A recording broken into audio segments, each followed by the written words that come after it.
Hello, everybody, and welcome to the MGTOW Academy YouTube channel. Thank you for taking the time out of your day and night for stopping by. And for those of you who are subscribed or that have been to my channel before, thank you and welcome back. And also welcome to my March 9th, 2018 live stream. So, I'm postponed about in an hour-ish or something like that. I've been trying to get my thing set up, on Expert Broadcaster, and it has not been working. It said something about my quota, me exceeding my quota limit. I'm not sure, and oh boy, looks like we got Teen MGTOW and Jackson 110, who is also holding live stream. So whatever, Menace Media and NYC Korean MGTOW, thank you for stopping by in the live stream. Definitely appreciate it. Even though I can't get Expert Broadcaster set up, I do have lots of great articles to cover. Let me see. I have a list of them right here. I have 1, 2, 3, 4, 5, 6, 7, 8, 9, 10, 11, 12 articles to cover. I don't think I'll cover them all. But I'll definitely do a lot of them. So let's go ahead and get that screen share feature activated. Let me go ahead and open up a new tab. There we go. All right. Let's get the screen share up and working. All right, we'll do the entire screen. All right, so we got that. Let's see how it looks like.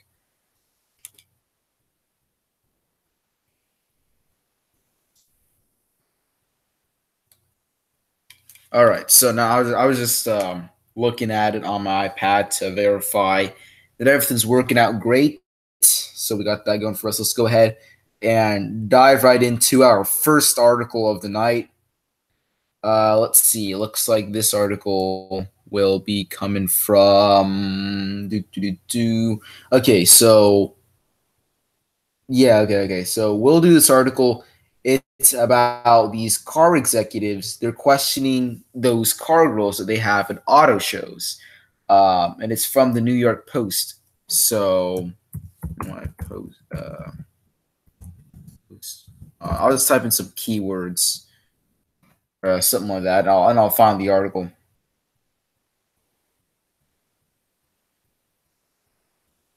There it is.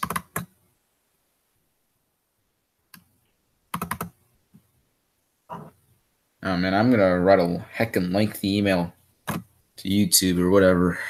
See what they can do about this. All right.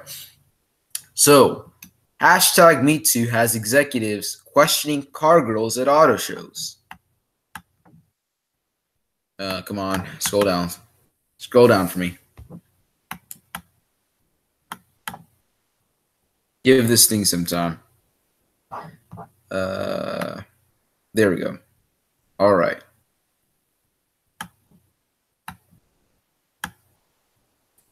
All right. So, at the Geneva Motor Show, some automakers want visitors to focus their minds more on the models, the cars, that is, not the women. In the wake of the #MeToo movement's explosion and growing awareness about sexual harassment, some auto executives have been taking a new look at the traditional use of often scantily clad women on display stands at auto shows. Some companies say a cultural shift is in the air. Though a walk through this year's Geneva Auto Show suggests the industry still actively associates its products with female sensuality and uses models to leverage that. I don't think we will be able to change the situation from one day to the next, said Susie Wolf, former development driver for the Williams racing team in Formula One, which has recently decided to stop using models at the start of competitions. Wolf doesn't like the idea of women standing by merely to be objectified. But I think we are making change in a positive way, said Wolf, who was at the show to promote an initiative to get more women involved in motorsports. Leggy and heavily made-up models still adore the stands at the Geneva Auto Show, though there still seems to be less skin on the show than previous years. And essentially, if you continue to read throughout the article, They just talk about how women or how companies are starting to use women less now. And I think that's an interesting concept to explore. The hashtag Me Too movement, it's making things worse for women. Sure, guys, they're definitely going through some crap and all that. But what women don't realize is that, well, they're digging their own graves. You're going to start to see this stuff in different industries, okay, not just auto shows or whatever. Companies, they're going to start to question their use of women and all that, and it's just gonna go downhill from that. So that's something definitely worth covering. I'll go ahead and post this into the live chat so you guys can take a look at it. All right.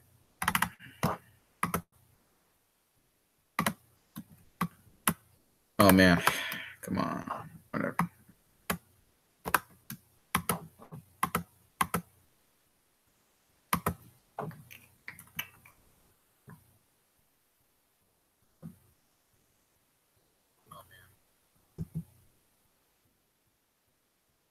Let's see. I have to get this thing pulled up.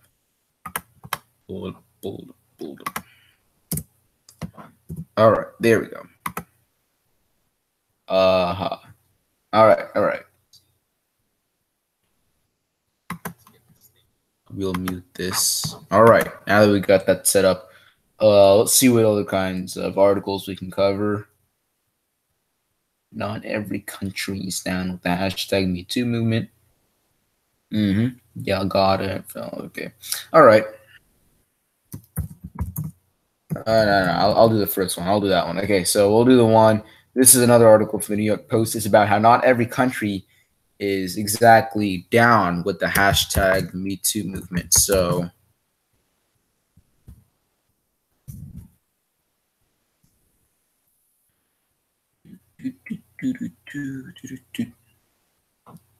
yeah, an actor was found dead after hashtag Me Too allegations, but he wasn't he actually did admit to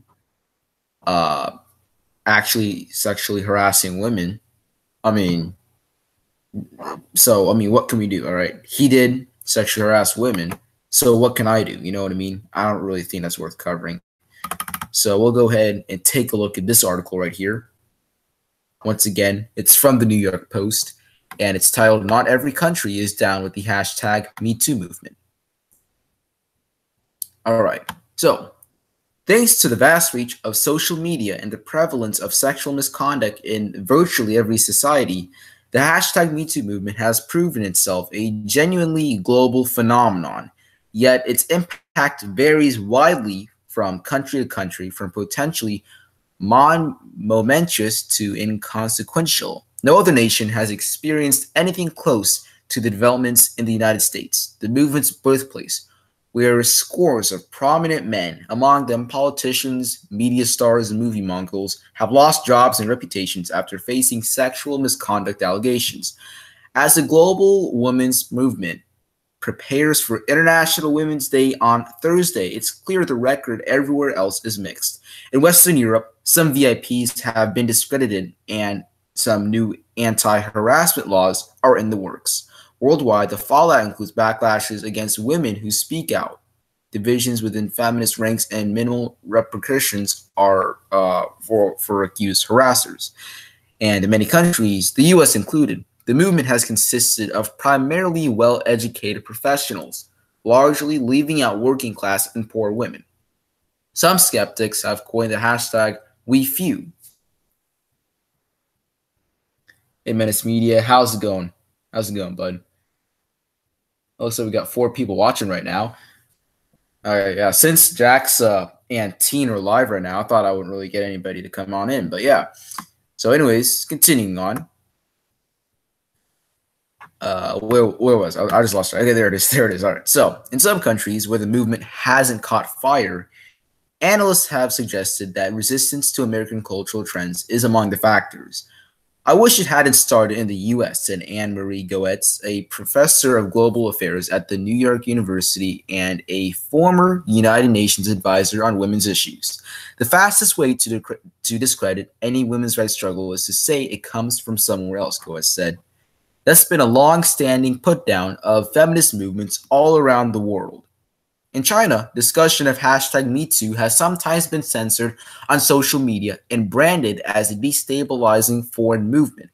Well, to a certain degree, #MeToo is a destabilizing movement. That was certainly not the intentions, but I mean, you can't deny the fact that #MeToo, it's increasing the gender divide. Okay, we already live in a very divided world. Division between race, division between religion, division between countries, division between the sexes, and #MeToo, it's only making it worse. Yes, I understand that there are women who have been sexually harassed and they don't get the help or whatever they need for it. I understand that very well. However, it's creating division, and now it's starting to kind of get out of control. So yes, to a certain degree, it is a destabilizing movement. Anyways, to thwart the censors, social media users have made creative use of hashtags such as #RiceBunny, a phrase which in Chinese is pronounced "me too." The hashtags in women's accounts of harassment proliferated in January after, I believe you say that, Luo. I'm not even going to attempt to say that. Anyways, this woman, who is an academic now based in the US, accused a renowned Beijing-based professor of sexual misconduct when she was a graduate student. Other women lodged similar allegations, and then the professor was fired. But the questions linger as to whether a feminist movement can gain greater clout in the face of government resistance. In India, sexual misconduct allegations against more than 60 academics sparked division among feminists. A crowdsourced list of alleged harassers was posted on Facebook by a US-based law student with contributions from students in India. But the list contained few details about the allegations or accusers and was criticized by some women as unfair. India passed a law in 2013 to combat workplace sexual harassment, but gender equality activist Sudarshana Kundu said many women remain hesitant to speak up. There is a culture of silencing that is prevalent, she said by email. Organizations are worried about their credibility and counsel their women employees to not report instances and instead to seek conciliation. That's conciliation.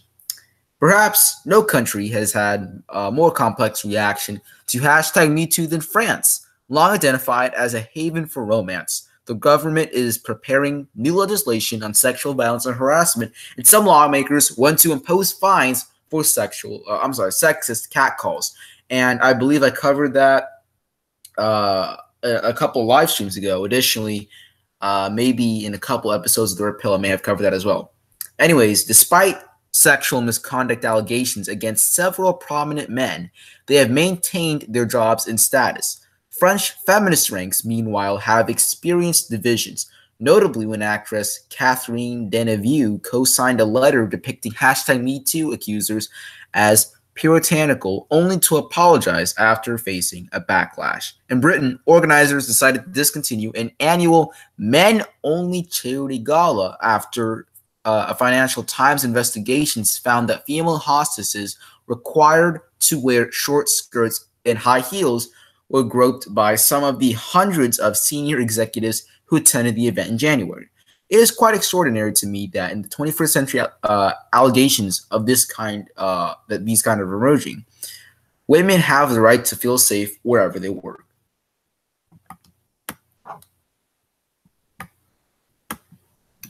Harassment allegations last year led to one high-level resignation of Defense Secretary Michael Fallon and prompted political leaders to propose a new grievance procedure for people working in Parliament.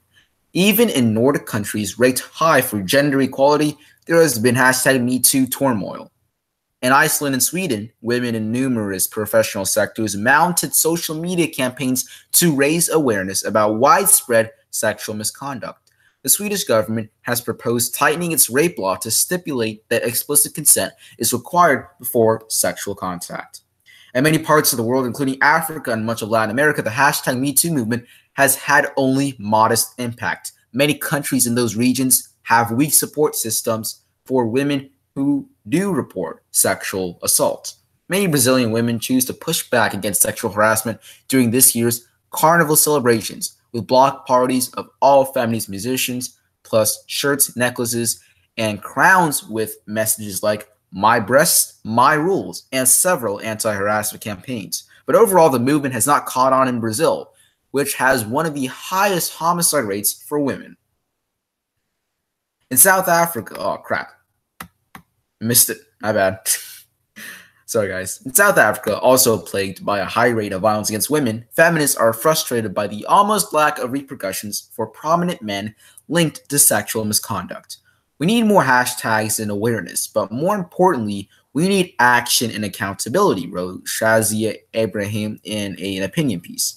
If we continue to allow sexism on the highest platforms in South Africa, we shouldn't be shocked about our gender-based violence statistics. The fatalism of some South African women was reflected in recent interviews conducted by Norwegian student activists working in Johannesburg. Sabatso Mafisa, 24, said many South African men did not consider groping to be wrong. It's the culture, she said. There's nothing you as a woman can do about it. And Mary Goetz, the NYU professor, said hashtag MeToo's future may depend on how effectively it surmounts dividing lines. It's all about solidarity across all kinds of boundaries, rich or poor, black or white, north or south, she said.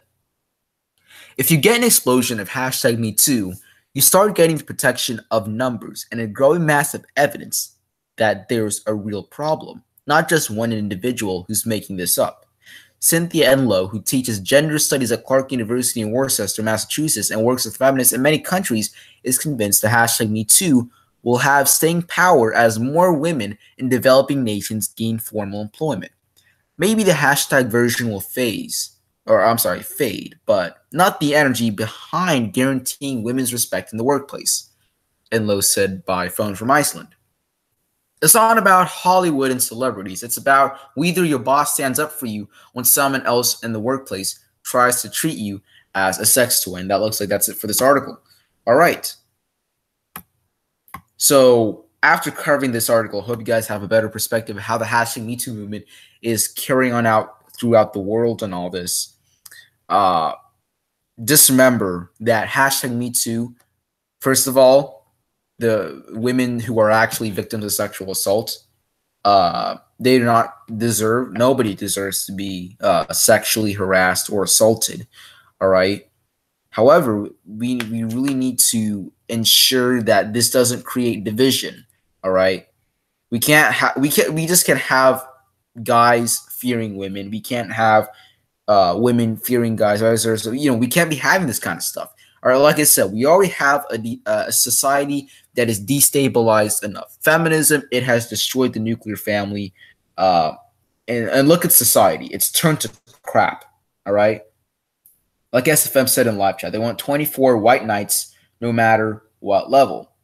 Menace Media added that you should see hashtag MeToo in South Korea right now. Really? Let's look it up.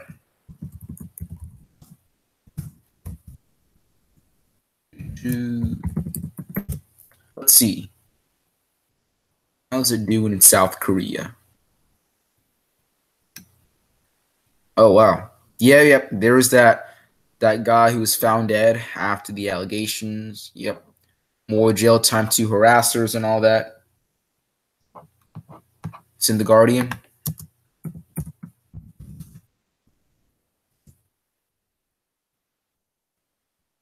Yep. 3 women accused Korean director Kim Ki-duk of rape and assault. Yep. Expect to see this stuff all over the place, all right? First of all, one key thing that I want men to realize is so first of all, if you get accused of sexual assault or something along the means of that, you got to realize that once that happens, your career and all that, it's essentially over. Okay, even if you're an innocent person, you will get tons of media coverage. All that media coverage, if you're applying for like a new job or something, it won't even look good. All right? Yeah, it's part. Yeah, it may be a part of Agenda 21. Yeah, SFM's right. You are definitely fucked if you get accused of rape or sexual harassment. You will get tons of media coverage, and innocent until proven guilty. That doesn't exactly apply to this. That concept doesn't apply to this situation. All right. If a woman says that you groped her, if a woman says you raped her, it apparently has happened, whether there's evidence or not. And in a couple live streams ago, I even covered how some guys, I can't exactly remember who the guy's name were, but basically, these text messages were shown to the court and proved these rape accusers and whatever to be lying. Yeah, depopulation. It's the silver bullet without family court. Menace Media has asked me, have you seen the book on how to destroy a man now, the damn method? I've actually seen that just a couple of days ago. I've seen that, yeah, by Angela Confidential. Yeah, I saw I didn't actually read it, but I saw like the book somewhere on the internet.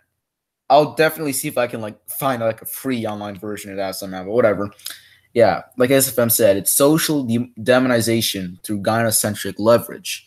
And, you know, I've read some conspiracy theories about how, like, the Rockefeller Foundation funded feminism knowing that it would destabilize society. You know, I'm not really that much into conspiracy theories. I'm not a conspiracy theorist. I'm into them, but I'm not a conspiracy theorist by any means. But if that's true, it makes sense because feminism, wherever it goes, it leaves behind a trail of destruction and a destabilized society. You got to realize that. So there's that. Okay, let me see if I can find another. Okay, this one's actually pretty good. It is from The Guardian, and it's about in Spain. There is this feminist strike. Yep. Oh man, this is it right here, folks. All right. So let's see, load.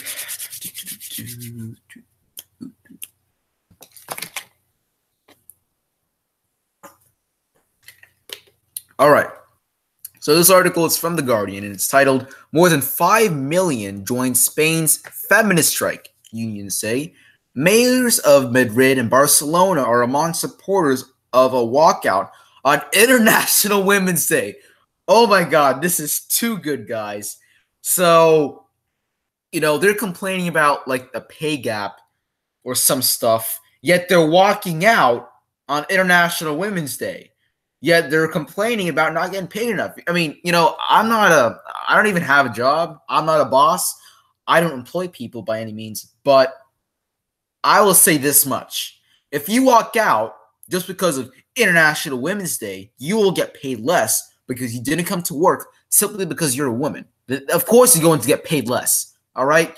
Stop crying pay gap and a bunch of other BS. All right? You're walking out. Of course, you're going to get paid less. You're only contributing to the problem if you're walking out on International Women's Day. I don't know how these women are blind to that. Oh, man. So let's go ahead and read this. More than 5 million workers have taken part in Spain's first nationwide feminist strike, according to trade unions. The action, held to mark International Women's Day, is intended to highlight sexual discrimination, domestic violence, and the wage gap. Oh, I want you to look at that, folks. They're talking about the wage gap when they're walking out, when they're not working because of International Women's Day, yet they're trying to bring attention. They're trying to shed light on the wage gap. I don't know how stupid you have to be to do that. Oh my God. Okay, whatever. Yeah. Plus, yeah, definitely. Women do take less risky jobs than men. And that's something feminists don't fight for. Okay, I have never seen a feminist say we need more women in dangerous jobs like construction. We need more women working in the sewers. We need more women building skyscrapers and all that. We need more women to be in the military and all that. You know, they don't complain about that. Remember, they only want the benefits. They try to say people when they just can't say women. Yep, exactly. Yeah, 5.3 million people. Well, anyways, on Thursday afternoon, the Workers' Commission and the Workers' General Union said that 5.3 million people have participated in 2-hour walkout, describing the action as an unprecedented strike in our country's trade union movement. The strike, which was being supported by some of Spain's best-known female politicians, including Madrid's mayor Manuel Carmena and the mayor of Barcelona, Ada Colau, has drawn huge crowds onto streets and squares across the country to call for change and equality. Coordinated by an umbrella group, the 8 March Commission, the strike called for an end to Spain's enduring machista culture, or whatever it is.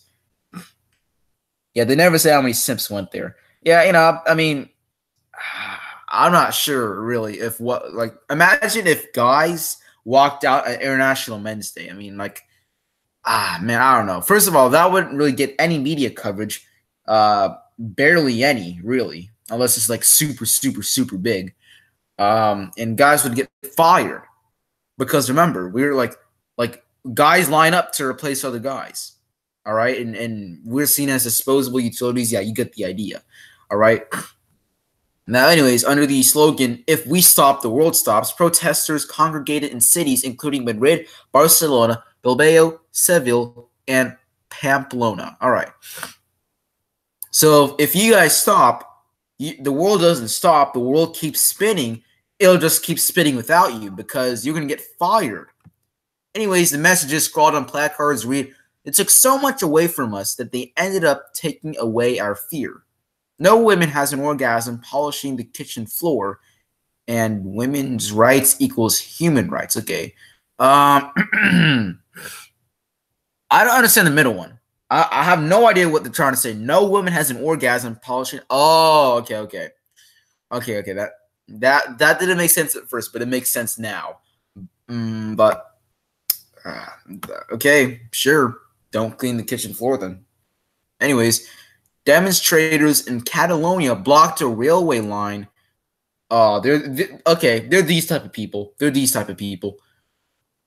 Yeah, I can tell. Demonstrators in Catalonia, they blocked a railway line and disrupted traffic in central Barcelona. Elsewhere, students and protesters picketed universities, and many female journalists chose not to set foot in newsrooms or studios.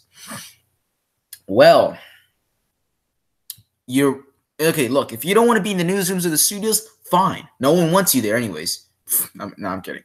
Well, maybe, I don't know. But blocking a railway line and disrupting traffic, you're really asking for some. You're really asking for something, all right? You're really asking for something. A video posted by the newspaper El País showed rows of empty desks, their monitors plastered with signs in support of the strike. Spain's Health, Social Services, and Equality Minister Dolores Montserrat described Thursday's action as a social revolution for men and women. That should be fixed. Here, I'll fix it. Yeah, they want men to see themselves as less human. Can I inspect element and change it to what it should be? That should be, yeah. Yeah, it shouldn't be men and women.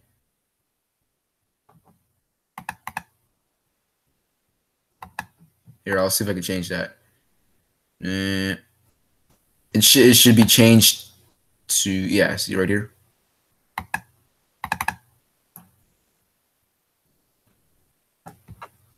All right.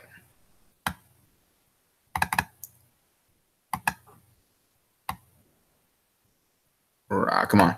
All right, there we go.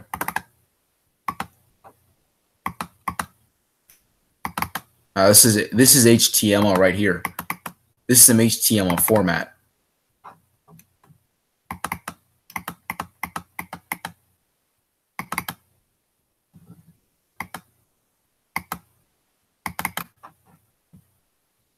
Aha.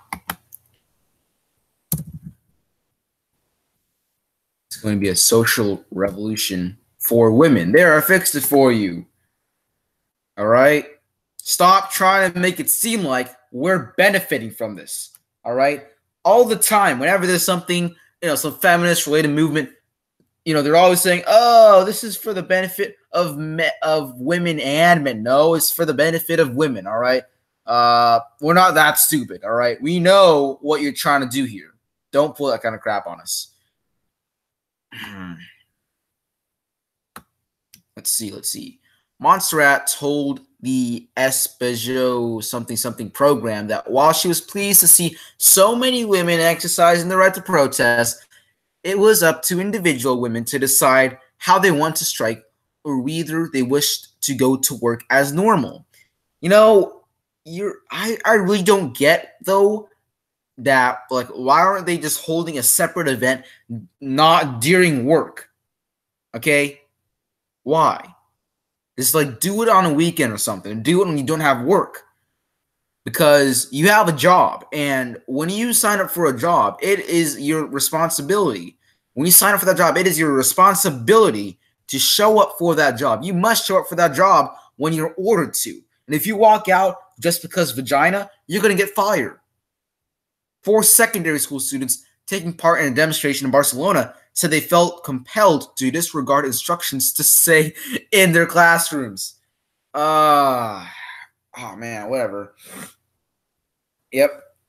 I mean, look, if you're experiencing sexism and all that, cool, but I think this may partially just be an excuse to leave work or to leave school or something like that, all right?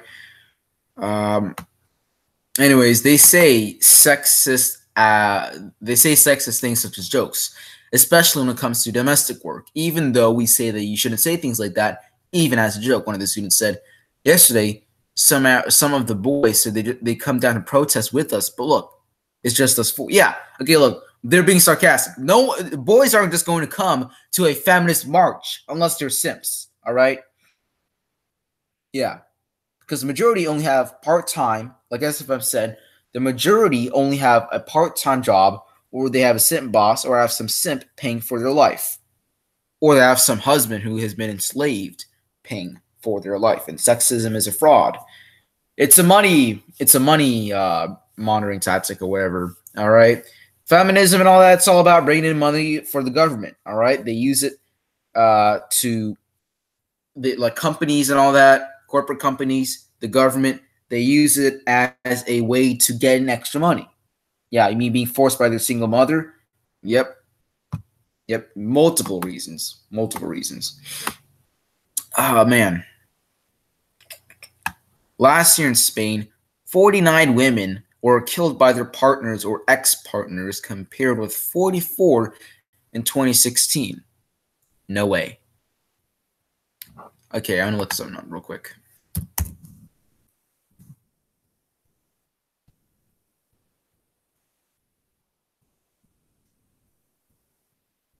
Okay, so of course the number's going to be bigger, but I want to see if I can specify a bit more. Hey, Jackson110, how's it going? Thanks for stopping by. I guess your live stream ended right now. Let me see if I can find the number for 2017, since, we're in 2018. I'm not getting. What happens if I look up women? What happens if I do that?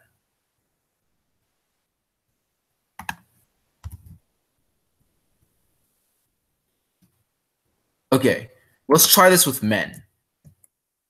I want to see the results. Well.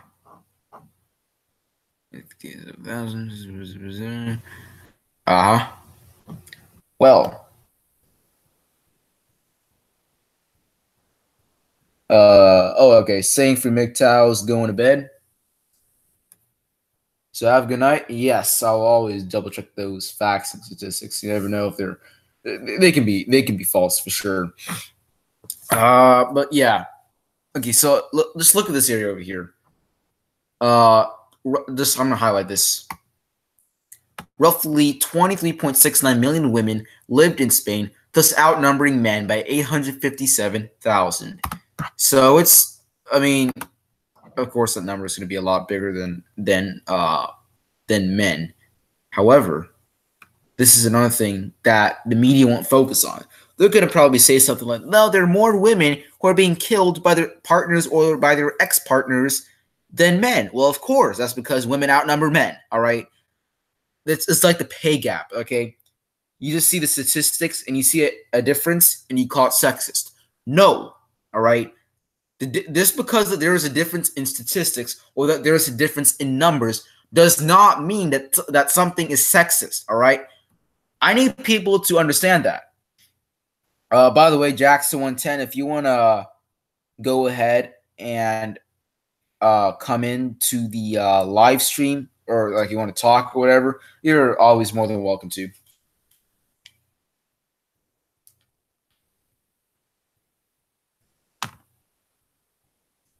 All right, so I was just checking my sound, make sure it's all right. All right, well, let's see. Oh boy, here we are again with the pay gap. A European Commission report last year said the pay gap between men and women in Spain had fallen from 18.1% in 2007 to 14.9% in 2015, while a recent Spanish study found that women on average yeah, okay, whatever. Remember, just because you're doing the same job, account for the fact that women are more likely to take days off, they're more likely to take vacations, men are more likely to work overtime, more hours, etc. All right, a college degree wouldn't immediately determine a higher pay. All right, please keep that in mind. So yeah, whatever. The strike is also intended to show how much domestic and care work women do on a daily basis by leaving the tasks to men. Yeah, okay, big deal. All right. Look, women, I'm not sure if you understand it at this point, but we have built this world. All right. If an engineer builds a car, it wouldn't make sense if the engineer could not drive the car. Therefore, if we built this world, we can run this world. Yeah, you're doing the tasks. We appreciate that. And if you don't do them, well, okay, we'll do them. Big deal.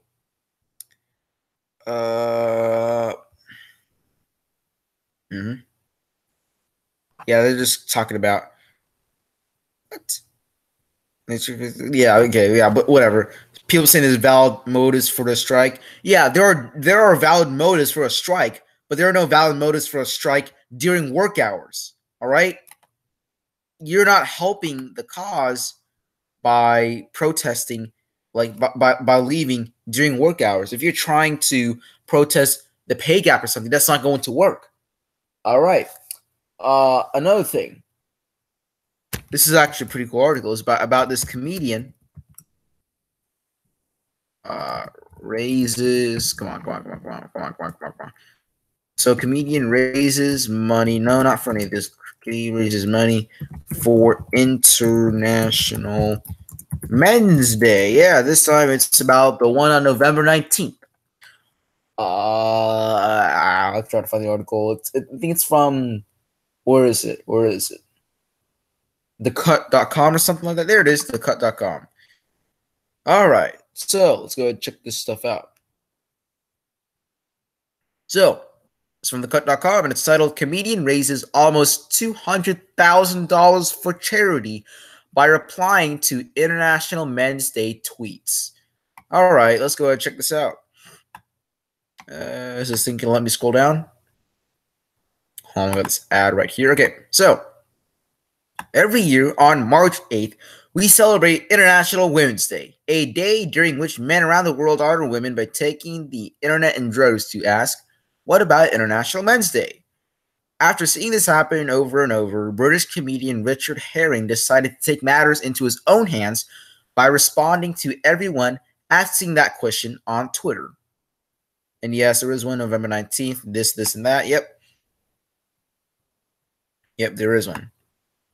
More notably, he set up an international Wednesday. Oh, wow, that's pretty cool. When's International Men's Day. That's pretty cool. It's a fundraising page to go along with his efforts. And at the time of the publication, he managed to raise 143,005 euros, or about $198,073 for Refuge, a charity that aids domestic violence survivors. And it's November 19th. Don't forget it. So I actually want to go ahead and check out this little thing right here. What is this? What is going on here? What is this?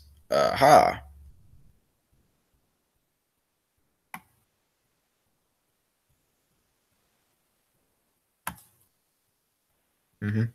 Yep.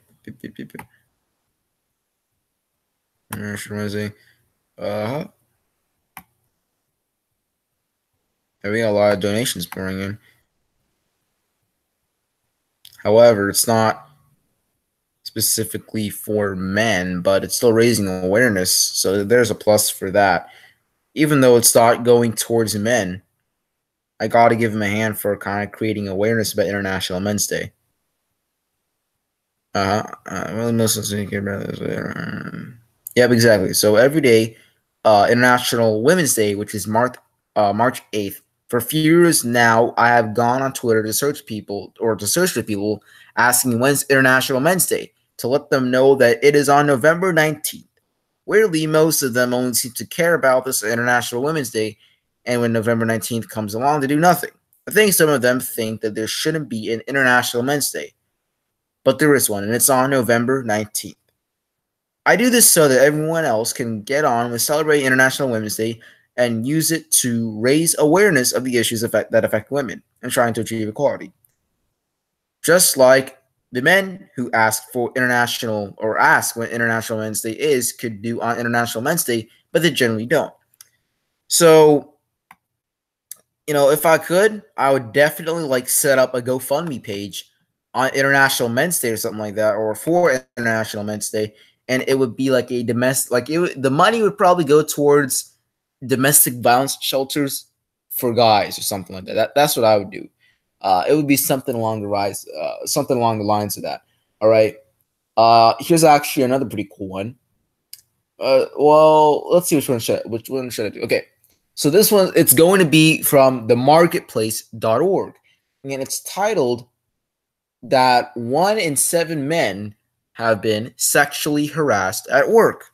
So 1 in 7 men sexually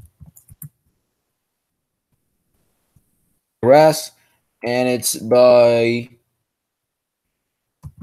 marketplace.org. All right. So let's see if we can pull this up. Here it is. There we go. All right, come on. Okay, so 1 in 7 men say they've been sexually harassed at work. Eventually, it just becomes another part of his job. If Paul Burns' boss told him he looked handsome that day, he knew how the day would end. If she told him to bring some papers to her house after work, he knew how the day would end. If she told him to pick up her dry cleaning, he knew how the day would end. He was 18, going on 19, in an entry-level job at a mortgage company in Orange County, California. She was management, and that gave her power. I didn't want to lose my job, said Burns, now in his late 30s, so I complied. According to the latest Marketplace Edison research poll, about 14% of men, nearly 1 in 7, have personally experienced sexual harassment in the workplace. In 2017, 17%, nearly 1 in 5 of all sexual harassment allegations filed with the U.S. Equal Employment Opportunity Commission came from men. While the vast majority of workplace sexual harassment cases are brought by women, men too experience sexual harassment and abuse in the workplace. It's an issue surrounded by a culture of stigma and silence that lawyers and advocates say often go unnoticed and underreported. So, a cycle of coercion. Burns was being groomed. He says it started small, with requests to bring paperwork left to the office to her house. Then she'd ask him to stay for a bit. Then came requests for massages and shoulder rubs, eventually more. It got physical, Burns said. There was intimate contact. and it was ongoing. Requests to bring over dry cleaning, which was code for sexual acts, soon became more and more persistent. Burns said he became trapped in a cycle of physical coercion. I would be spending the night, leaving early, going home to shower and change, and then going back to work, Burns said. And she knew that I had to do it. She was his boss in a position to make or break in his career. And he was scared that he'd be fired if he didn't meet her demands. Plus, she told him nobody would believe him if he told them about it. And yeah, see, that's the thing, guys. Women are aware of the pussy pass. They are aware of the fact that, like, sexual harassment, if guys report sexual harassment, if a guy says, hey, this woman sexually harassed me, no one's going to believe them, okay? And hey, it's true, and they know that. They're aware of that. So remember, men, to be careful, all right? Now, anyways, she was, I already read that. Never mind. So, anyways, the statement that she made was something along the nature of, I am a successful, attractive woman, Burns said. Who's really going to believe you? Stigma, gender norms affect how men report sexual harassment. For men, stigma attached to sexual harassment can be a barrier to reporting it. The biggest factor is that men are embarrassed, said Todd Harrison, a partner at a California law firm that specializes in employment law and sexual harassment cases. They're aware about it, especially to their male coworkers. Harrison's firm, Perona, Langer, Beck, Serbin, and Harrison, has worked with male clients filing sexual harassment allegations who have been teased by male colleagues. Who doesn't want a woman flirting with you? Or who doesn't want to have sex with their boss, Harrison said. That's kind of the thing. Men can be reluctant to come forward due to societal norms that say sexual harassment is not a male issue or because they don't want others to know. The more that men come forward, the easier that it will be for other men, Harrison said. And that's kind of how hashtag MeToo started for women. Same thing can go for men. This 1 in 7 men, I guarantee that that number is a lot bigger because there are not reported. And I really think that there could be some future movement. There's huge potential for a movement, like a hashtag MeToo movement thing, but it'll be for guys, something like that. But anyways, men, they're hardly alone in being reluctant to report. The Equal Employment Opportunity Commission estimates that most people who have experienced harassment, regardless of gender, never file a formal complaint about it. While in recent months, a number of high-profile cases have come to light in which men are sexually harassed, other men in the workplace, neither the Marketplace Edison poll nor from the EEOC collected information on who did the harassing, a woman or another man.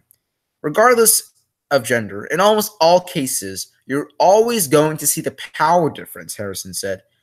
It becomes about domination, about demeaning the other person. So, she was just my boss. Paul Burns eventually brought the matter to his company's human resources department. He says the representative did not take him seriously, no matter how explicit he became. When I tried to explain it, it was almost like he thought I was talking about a fantasy I wanted to have and that it was a wishful thing. The only response was like, you should be so lucky. People at work thought he was making a bad joke. No one thought it was real.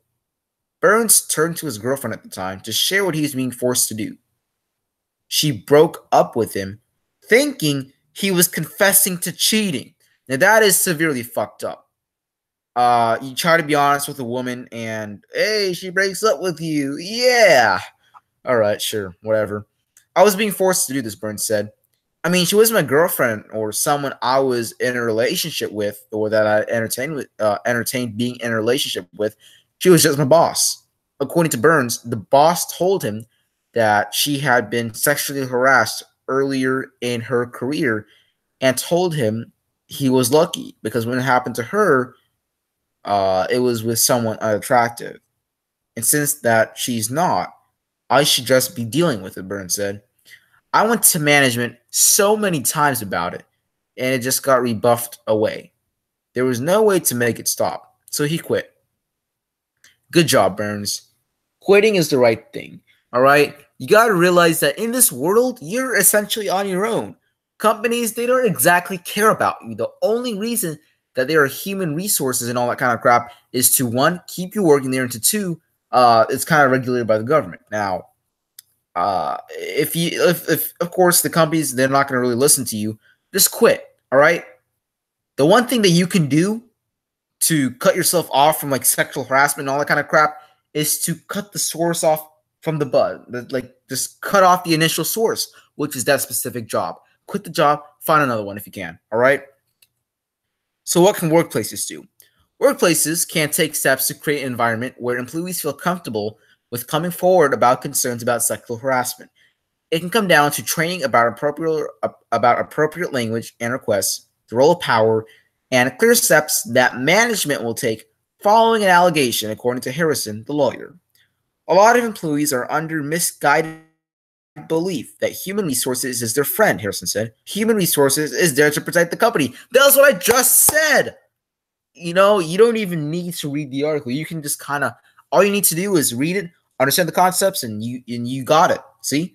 Anyways, Harrison recommends that people document any instances of harassment or abuse and then fax, email, or certified mail that to human resources. A lot of employers say they never complained. Harrison said, we never knew about it. A resolution. So, 5 years later, Burns had a new job at a call center. There, according to Burns, one of the floor leads made a comment of a sexual nature about his ethnicity, plus other comments sexualizing me in a way that I didn't want, Burns said. Again in the workplace, again coming from a female supervisor, Burns quickly took the matter to human resources. I think it has to do with my previous experience, Burns said. I didn't want to relive something like that again. This time, the matter was immediately resolved. The floor lead was removed from his unit, and he had to never interact with her again. Burns was relieved. He had been nervous to come forward. Other men need to come forward and say, this happened to me, and this bothered me, Burns said. If we don't do that, the social stigma is just going to continue on. Now, imagine if the floor lead over here was a man. Like, switch the gender roles, all right? That dude would have been tossed in jail. But, oh well. We got that going on. So, let's see. I think, is there anything else we can cover? No, I think that'll be it for tonight's live stream, guys. But before you end, just a heads up for MGTOW Academy. I'm still making videos, but I'm having trouble uploading them and all that kind of stuff. So just just stay around, okay? I'm doing my best, all right? I just struggled like 3 hours trying to set up a live stream. That didn't work, so I'm like an hour late or whatever. But whatever, it's all right. It's all right. I still got a lot more articles I can cover, but I'll save those for future live streams. Now, anyways, for the future of MGTOW Academy, I'm making a podcast. It'll be on the sexual, what's it called? Like basically the sexual exploitation of young men and boys, how they're exposed to a lot of stuff. I'm working on that. I plan to do videos that are generally about helping men, not MGTOW related stuff, but it's in the area of helping men, as in eating healthier, being aware of health risks, exercising and working out, that kind of stuff, things like that. You know what I mean? So I plan to work on that kind of stuff in the future. So that looks like it'll be about it for tonight's live stream, guys. My next live stream should be on March 16th, 2018, which is, of course, next Friday at 10 to 10:30 p.m. Eastern Standard Time. Be sure to make it. Everybody keep taking daily doses of red pills and to stay safe. Everybody, it's the MGTOW Academy signing off. Have a great night.